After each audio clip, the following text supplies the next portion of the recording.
bonjour, j'espère que vous allez bien. Je veux juste remercier tout le monde qui s'est inscrit à Varadero nous attend. Varadero nous attend. C'est l'initiative d'un citoyen de Terrebonne, Christian Lemire. Sa conjointe vit à Cuba avec ses enfants et il voulait trouver un moyen pour aller rejoindre sa conjointe, mais également aider le peuple cubain.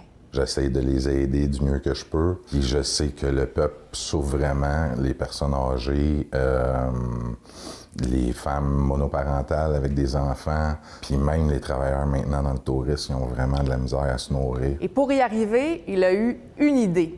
Noliser un vol en partance de l'aéroport de Montréal vers Varadero, à Cuba. On loue ça comment, un avion? Ben, j'ai fait des recherches avec ChatGPT, drôlement dit, mais oui, ça se frette des avions. C'est entre 180 et 189 passagers, l'idéal. Environ 200 000 $, plus ou moins. Et maintenant, l'engouement envers le vol humanitaire de Christian est vraiment palpable. On se parle depuis tantôt, puis ta montre n'arrête pas de Ouais, c'est bipper. ça. C'est des gens qui t'écrivent, hein? Effectivement, effectivement. J'en ai la chair de poule tellement que ça me donne de l'énergie, puis que, tu sais, je fais ça pour la bonne cause. Je connaissais pas du tout Christian. J'ai vu passer ce projet-là, même chose, sur les sites sur lesquels je suis déjà, sur les réseaux sociaux. Ça m'a interpellée, bien entendu. J'ai écrit tout de suite, j'ai dit, écoute, si tu as besoin d'un coup de main, je lève la main. Puis Christian, lui, avec son projet, ben, il va peut-être nous aider justement à pouvoir aller les aider encore plus près à Cuba, parce qu'en ce moment, hein, c'est vraiment compliqué. Mon copain, là, mais lui, il s'était acheté un cheval justement parce qu'il n'y avait plus d'essence. Puis il se l'est fait voler, le cheval, en même pas 2 semaines. Oh. Les besoins sont donc grands.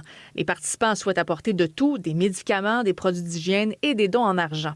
Mais on peut se poser la question, comment s'assurer que le projet est fiable? C'est sûr qu'ils ne nous connaissent pas, les gens, mais je pense que un amoureux de Cuba ou quelqu'un qui aime Cuba, qui aime le peuple cubain, a cette croyance-là, puis il embarque pour ça, parce que c'est ça qui nous lie.